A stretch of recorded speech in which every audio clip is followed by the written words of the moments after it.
I'm Ben Mankiewicz. Welcome to TCM. Every Saturday and Sunday night in November, we'll be taking a look at movies which help to shape the culture. And we begin tonight with a couple of good ones, movies that undoubtedly made an impact. Joining me is a frequent guest at TCM and a good friend of mine, historian, writer, film essayist. I made that term up right here on the spot. Donald Bogle. Donald, how are you? I'm fine, Ben. Good to see you. Donald, our first film tonight is from 1932. I'm a fugitive from a chain gang. No question, this movie had a significant cultural impact, yes? Tremendous impact. You know, some of the films that are being shown in this series, and Fugitive is definitely one of them, introduced audiences to a world that the audience didn't know anything about and was totally unexpecting of seeing. And Fugitive does that, and I think it really altered the consciousness of the audience after people left the film. And my feeling about it in terms of the impact that it had at the time it was released was that same year, 32, earlier in April of 32, Muni had starred in Scarface. Here he played this gangster who was ruthless, who was cutthroat, who was a real threat to American society.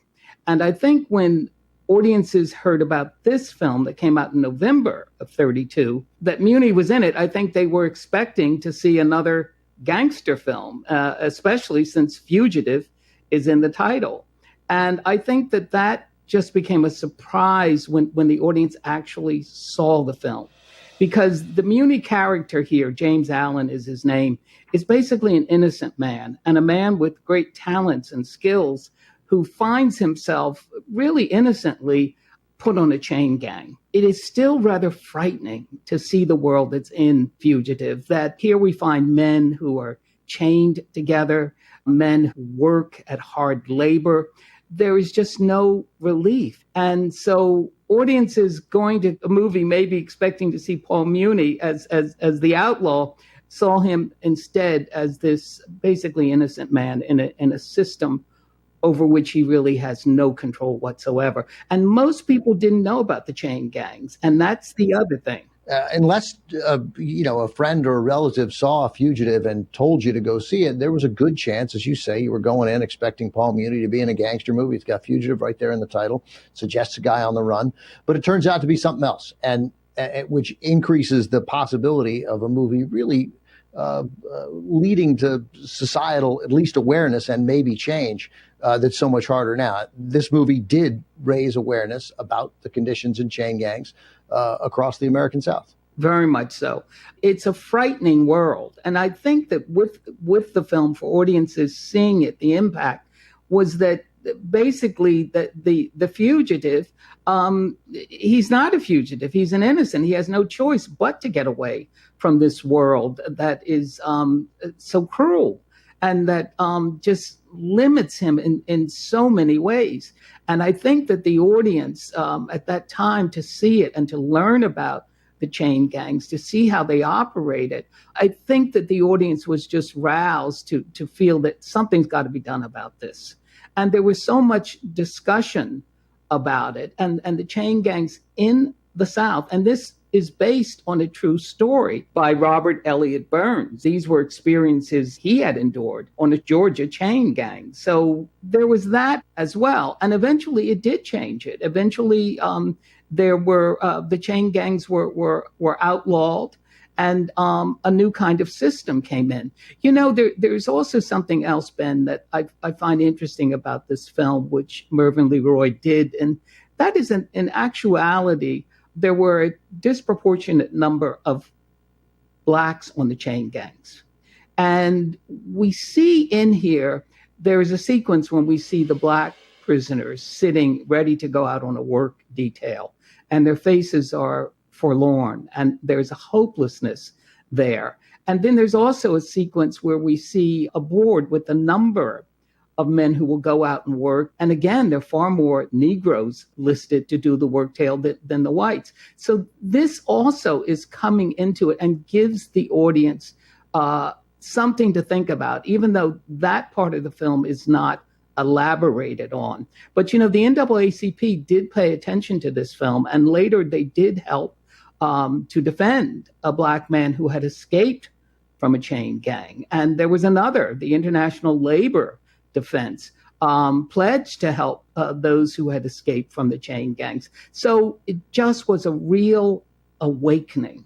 And even today, we feel that way. I've seen this film a number of times, but each time I'm sort of horrified by it. So it's really a startling film. Yeah, I agree. The ending, very powerful, very, very memorable. We'll talk more about it after the film, including the more details on the true story, which is as riveting as the film you're about to see. Donald, thanks very much. Thank you, Ben. Here it is from Warner Brothers in 1932, Paul Muni in I'm a Fugitive from a Chain Gang.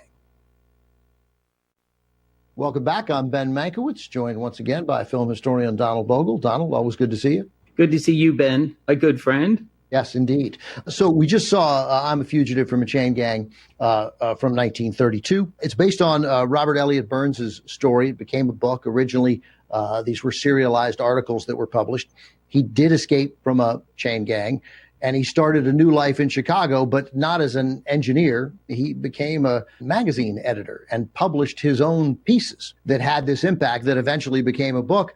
And then in the surrounding hoopla around the publication of the articles, he was arrested again and sent back to the chain gang. Yes, ultimately there was a story that he met the governor of Georgia, and this was in the 40s, and that they had a conversation, and that he then got a pardon.